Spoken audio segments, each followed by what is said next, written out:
and get going. That would be great. Thank you, Adrian. Well, welcome everyone to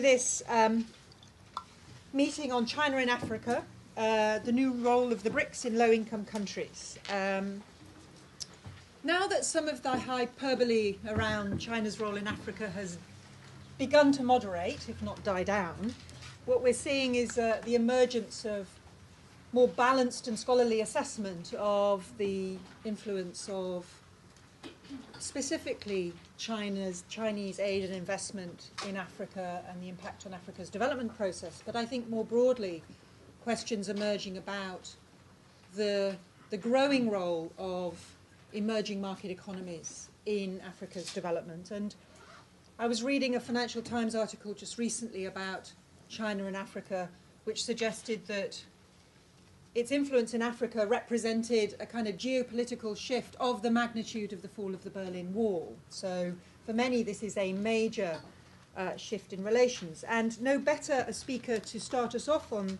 talking about some of these issues than Deborah Brautigam, who is a professor at American University and also someone who's been writing about these issues actually for a very long time in different guises, and mentioned just earlier that her first article on issues to do with China and Africa was back in 1983. So for Deborah, these are not new issues, but I think you're going to talk about some of the themes in your latest book, The Dragon's Gift, The Real Story of China and Africa, which brings up to date and I think provides a very strong and incredibly well-researched set of arguments about that cut through the kind of polarized debate about malign or benign influences of China in Africa. And we're going to start off with Deborah. But let me also introduce who else I have on the panel this morning. Dan Large, welcome, who is Research Director of the Africa-Asia Centre, which is the Royal African Society at SOAS, who has also been writing on issues to do with Chinese influence in Africa for some time, including quite a strong focus on issues of oil, but is going to give a particular political perspective, I think, to some of the issues that Deborah raises in her book. And Dirk Willem Tervelt, who is the programme leader for investment and growth here in ODI, but also leading ODI's work on the relationship between BRICS and low-income countries, predominantly in Africa, and who is going to kind of give a bit of an overview, a contexting of some of the trends in the relationship between emerging market economies and low-income economies, and I think particularly apposite in relation to the kind of global financial crisis and the recovery from. And we'll hear from him at the end, and then we'll open it for discussion. Just to remind everyone, this is being streamed live on the internet, so we are on the record. It also means that when you have a comment or a question, please could you speak into a microphone. Deborah, over to you.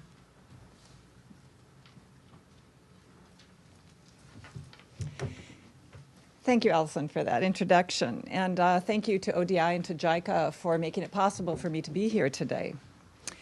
I'm going to start out with a story. Can I just ask how many people have ever been to one of my book presentations?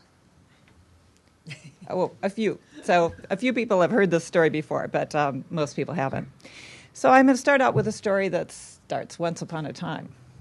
Once upon a time, a large, very poor, but resource-rich country, just recovering from a period of violent conflict, decided to focus on development. We need to modernize our infrastructure. We need to build railways, import new technologies, develop our mines, they said. And soon they had a visit from a wealthy Asian country that had already become a major consumer of their oil. This Asian country offered them a bargain. We will give you a line of credit worth $10 billion. And you can use that to import our technologies, have our companies develop your infrastructure or your mines, and you can repay us with your oil. Many in this poor country were intensely suspicious of this Asian power, but they agreed to this bargain, and the work began.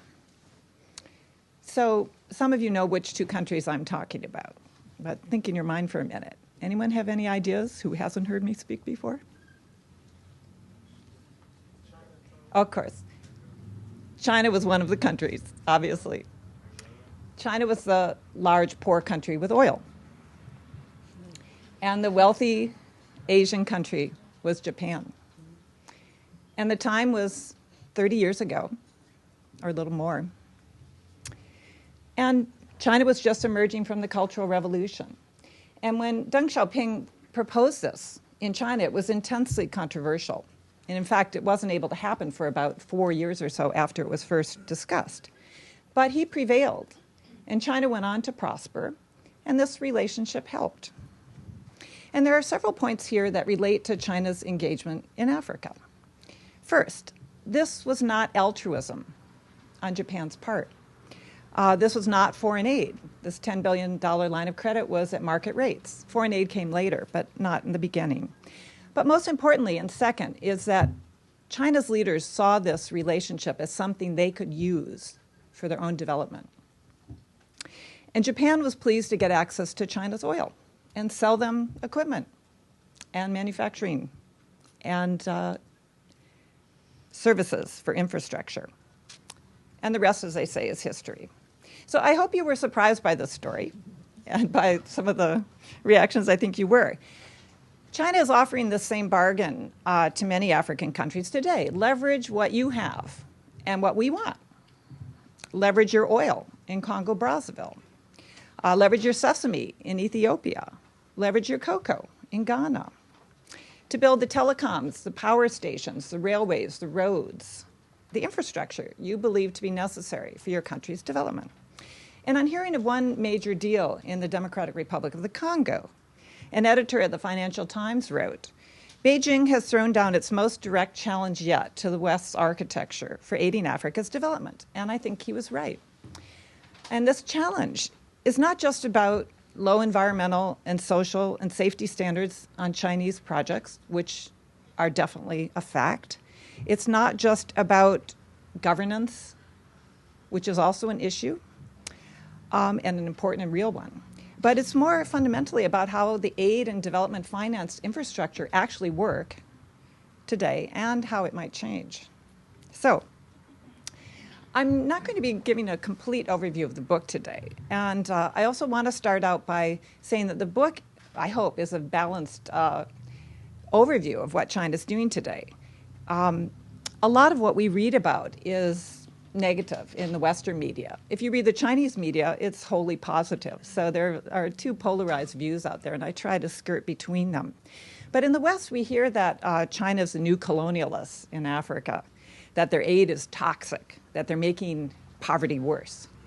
And one of my favorite titles that I've seen so far was from an academic paper, and it said, China in Africa, dragon with a heart of darkness. So that was pretty good.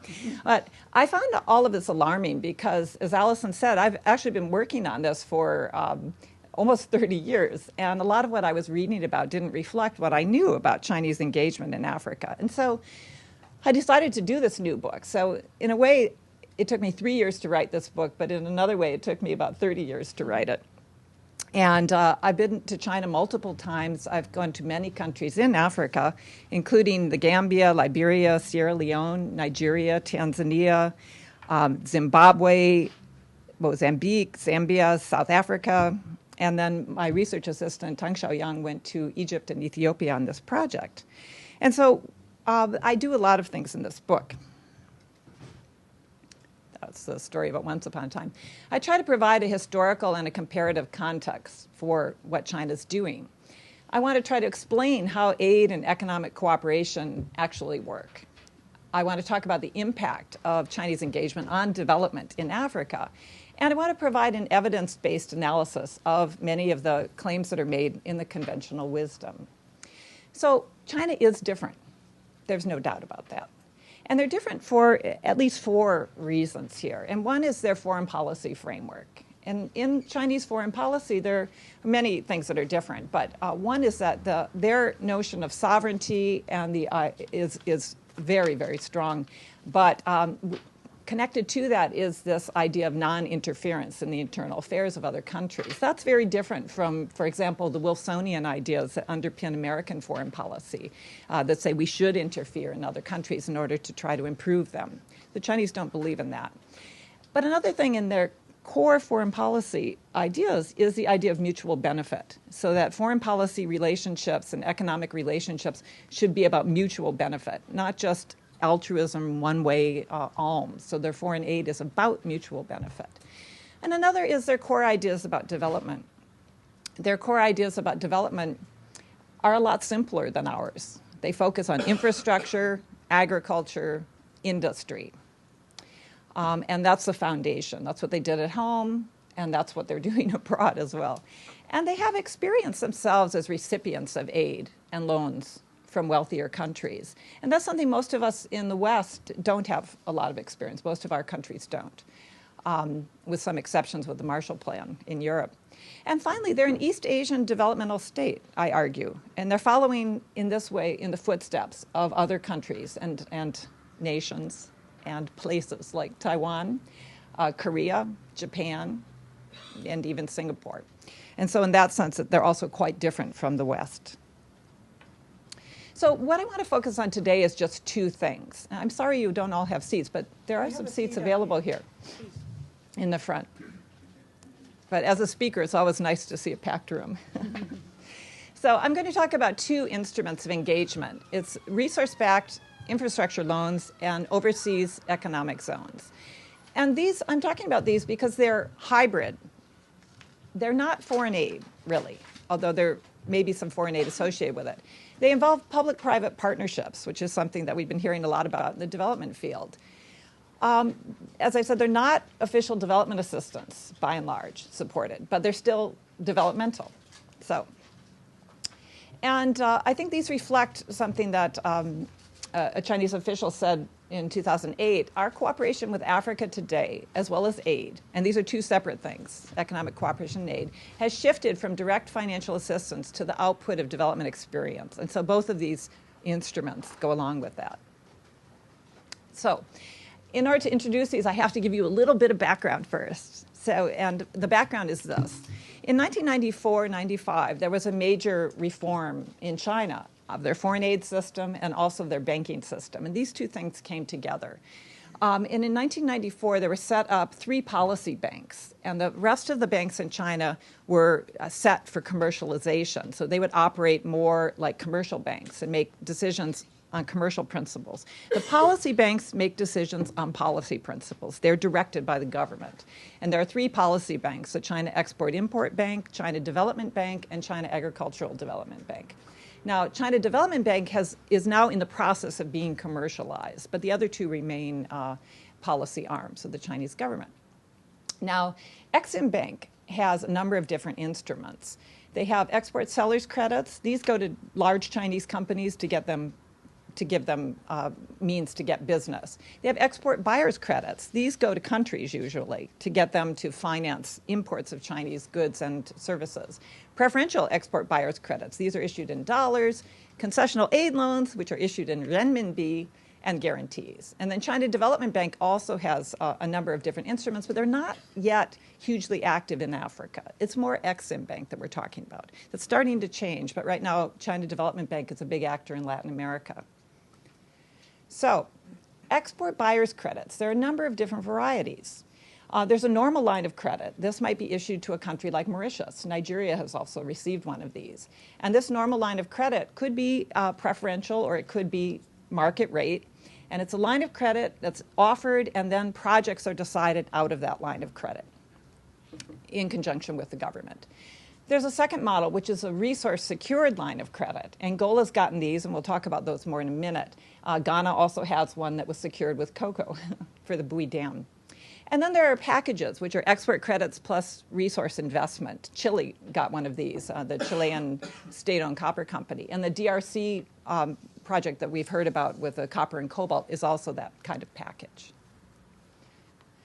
So the first instrument with that background, we can go into it. The resource-backed infrastructure credits and loans. What these are market rate, almost always, line of credit, export buyers credits. They're not transparent.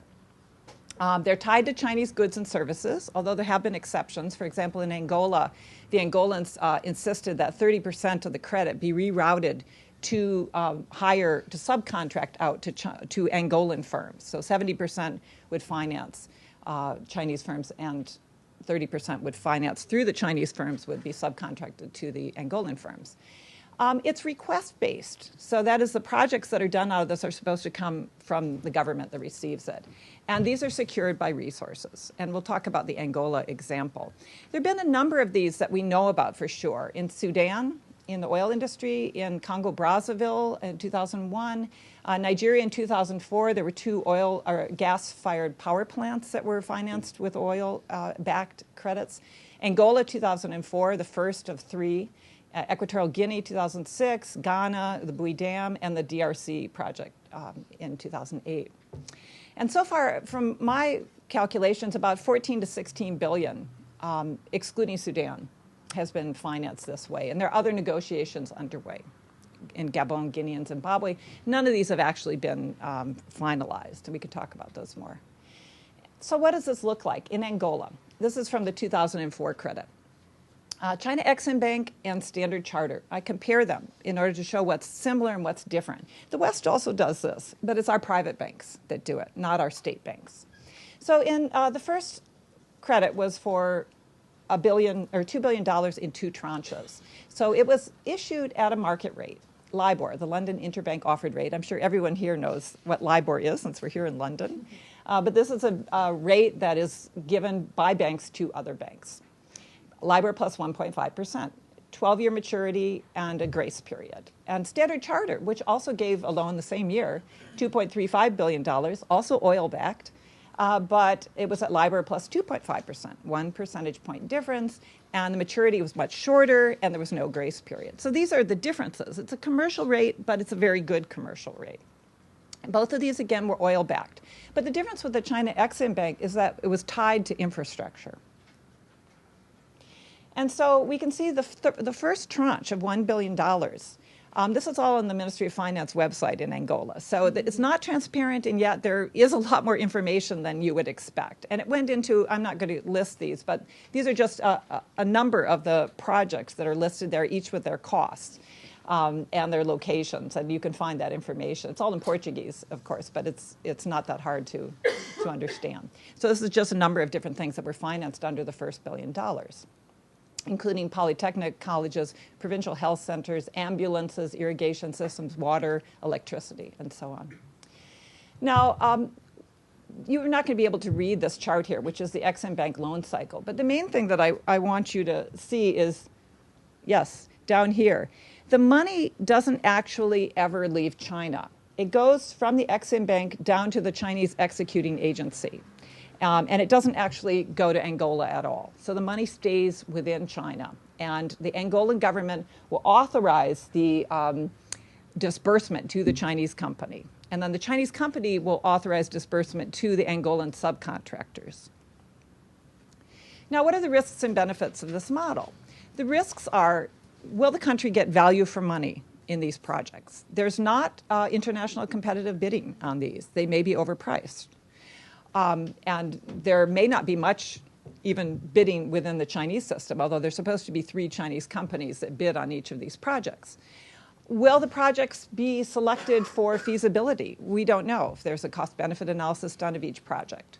What about kickbacks from the Chinese companies to those making decisions in Angola? That's certainly possible and probable, I would say. Will these infrastructure projects be maintained? African governments have not, in many instances, been very good at doing maintenance. And what about double mortgaging the natural resources? This has happened in the past in Zambia. They've double mortgaged their copper to pay for different kinds of investments. That's a possibility as well.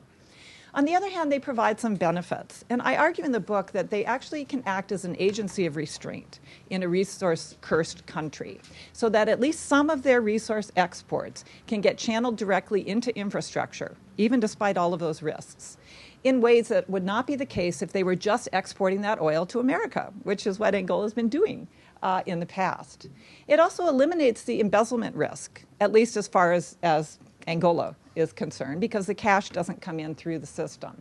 It can expand the debt servicing capacity beyond the current static mode that's used in the debt servicing framework that the World Bank and the IMF use. And then you do get infrastructure at the end of the day. The second instrument that I want to talk about is the overseas economic zones.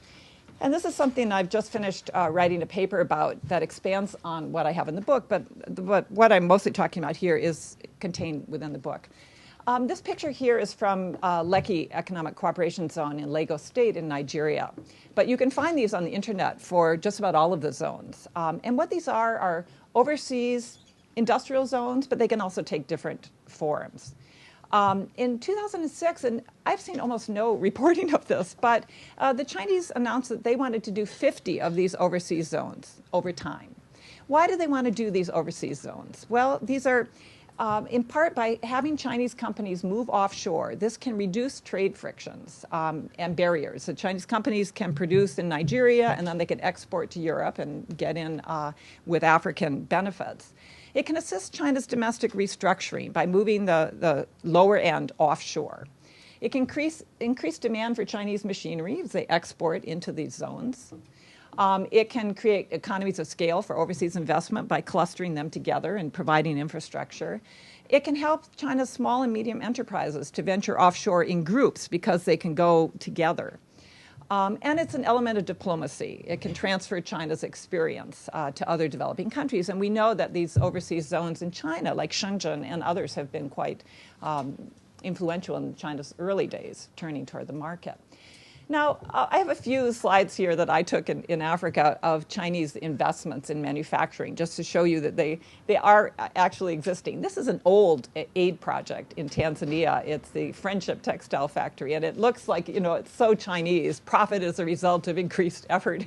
Now, that wouldn't have been up there during the Maoist period when this was first designed, but it's certainly there today. This is Holly Pharmaceuticals' artemisinin factory in Tanzania. This is producing an anti-malarial.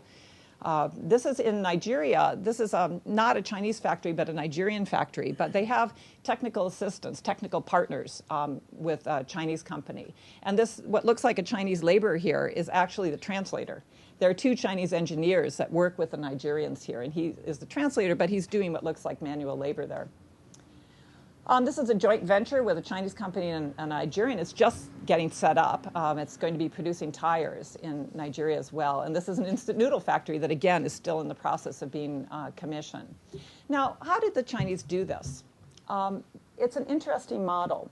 They actually used a competitive tender process within China to get Chinese companies to submit proposals for support from Beijing. And in the first tranche, they selected 8. 3 of them were in Africa. And these are worldwide. These 50 ones are not just going to be in Africa, but they're going to be around the developing world. So 60 submissions of interest, 30 were invited to submit proposals, 12 were invited to Beijing, and they presented before a panel, which included experts from China's own special zones and professors from Chinese universities, as well as people from the Ministry of Commerce. And 8 were selected. 2007, they had another round, and there were 50 submissions of interest. They had raised the barrier in terms of the size that the company had to be in order to submit a proposal. 20 were invited and 11 were selected. And in Africa, it's Algeria, Egypt, Ethiopia, and the Lekki zone in Nigeria. So these first 19 zones were selected as experiments. And in the 5-year plan for 2006, or around the 5-year plan, the goal was to actually get 10 up and running. So there were a number that were kind of started, and not all of them have even taken off yet. Now, in Africa, you can see these are the locations. The one in Algeria hasn't started yet, but all the others are underway in various places. Mauritius, 2 in Nigeria, Zambia, Ethiopia, and Egypt. They're being done by state-owned enterprises at the provincial and municipal level, but also Minying, or private firms, or sort of private firms, are doing them, and a few national companies won these tenders. The design of the zones, the infrastructure is supposed to be world-class. It's still being constructed, so we don't know. But there's a lot of variation. There's no one model, and a lot of it is what the company wants and what they decided to do. So the government is just allowing them to experiment. And it's also what the local regulations are. And quite a few of them are public-private partnerships, Chinese companies, and usually governments, but sometimes private companies on the side of the country that's getting them. And some of them are 100% Chinese company. They don't have any government, African government partner. Now, the benefits coming from the Chinese government are many. I don't have time to go through all of these. I can in the Q&A if you want. But there are grants, long-term loans, and different kinds of funds that these companies can apply for. The risks and the benefits. The risks are that these could be white elephants. Many overseas zones have been white elephants that have been developed in Africa. Very few have worked in the past. They could just be an enclave for Chinese companies, although they're not exclusive to Chinese companies. They're open to others as well.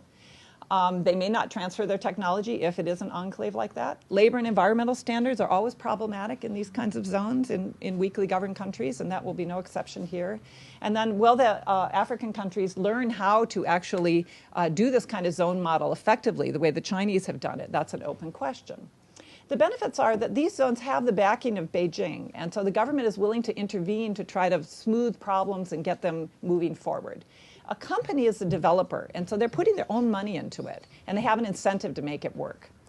They will provide local employment. There are no restrictions to Chinese workers coming in on any of the zones that I've seen, with one exception, which is in Mauritius. It looks like it's going to be about half Chinese and half Mauritians working there, but it's only just begun, so we don't see the actual outcome yet. They will provide infrastructure, and they might be the beginning of a flying geese model where Chinese companies may be moving offshore and then spinning off some of these technologies to local firms. Now the question is, can Chinese companies in Africa compete with Chinese companies in China for the African market or for markets abroad? Will they be competitive? And I want to leave you with just one last story, which is my trip to Nnewi in Nigeria, where I interviewed Innocent Chukwuma, who's got a number of joint ventures with Chinese companies. He's not actually in the zone, but it's nonetheless, I think, provides something interesting. He has, amongst his many factories, on the left you can see here, he has a huge plastics factory, and he employs about 800 to 1,000 Nigerians in this factory. He has a few engineers from China that serve as technical assistants. And I said to him, how can you be doing plastics in Nigeria? I read in the newspaper that China has wiped out the plastics industry in Nigeria and there's no competition. And yet here you are. And he said to me, it's not that hard. He said, I get my raw materials in Port Harcourt because it's petroleum based.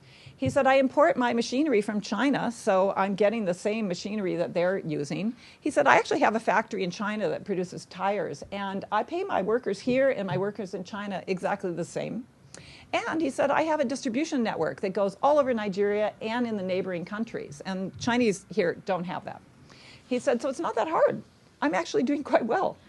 And so I think if Chinese companies end up, and their African partners, they have an opportunity to actually compete with China by investing in Africa. And this is one example. There are many obstacles that they'll face as well, but there is some possibility there for industrialization. The last thing I'll say here is to give you a quote, which is from the book, what a Nigerian official said to me. He said, the West comes here, and it's oil, oil, nothing but oil. And I'm sure, of course, DFID would disagree that that's all they're doing in Nigeria, but this is what he said. But the Chinese come, and they are interested in everything. So I think it's important to get beyond the kind of tunnel vision that we have about looking at Chinese engagement in Africa. There are a lot of risks. There are a lot of problems. Again, social, environmental, labor standards, safety standards. A lot of Chinese companies running around that Beijing has no control over, and some that they do. And these are all creating problems, but there are also possibilities, and I think I'm intrigued by this as a possible model of cooperation. I focus on a lot of things in the book, and I'm happy to cover a lot of other issues in the Q&A, but let me turn it now over to the other panelists. Thank you very much. Thank you very much indeed.